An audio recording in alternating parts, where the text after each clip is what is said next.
My name is Grayson, and I was born and raised in the Bay Area, and then I did my undergrad at Tulane University and pursued a Bachelor's of Science in Mathematics. I decided to pursue math because I liked it the most out of any other subject, and I felt that no matter what other science I wanted to pursue, the basis was always math, and I could always figure out how to do other sciences if I knew the underlying mathematical principles behind it all. So I found it the most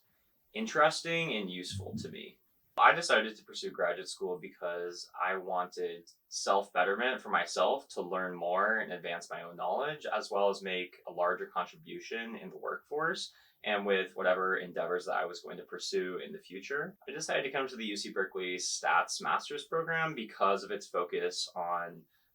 industry and professional experience. I really appreciated the rigorous coursework in addition to the application into the real world side of things because, you know,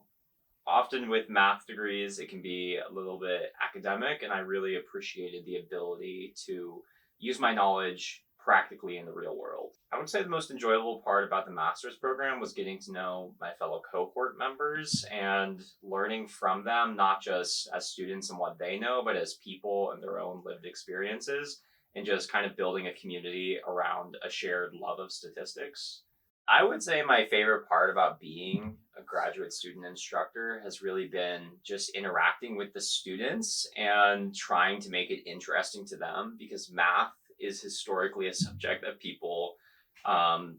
refrain from pursuing just because a lot of times it can be taught in really confusing ways. So being challenged to change how I teach my style and learn how they learn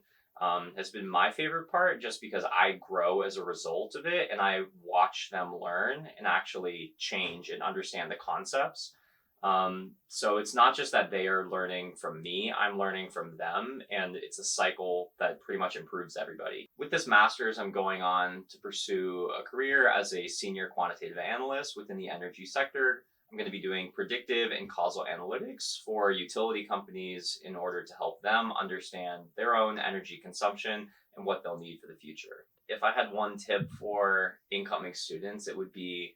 to be open and vulnerable about what you don't know and talk to other students about it, because oftentimes people are equally confused as you are, but if you don't communicate with your peers that you need help, they won't help you and you won't be able to relate to other people on that level. And truly, not understanding something is just a part of the entire process of learning math. You can't learn math without making those mistakes and being confused. Math isn't something that's just like pre-programmed into our brains at birth. So being vulnerable with other people enough to tell them what you don't know, I view that as I view that as a strength in a lot of ways, because it leads to social connections and better understanding, even though it seems just on the outset that it wouldn't help you in any way to tell somebody that you're confused, but it really does.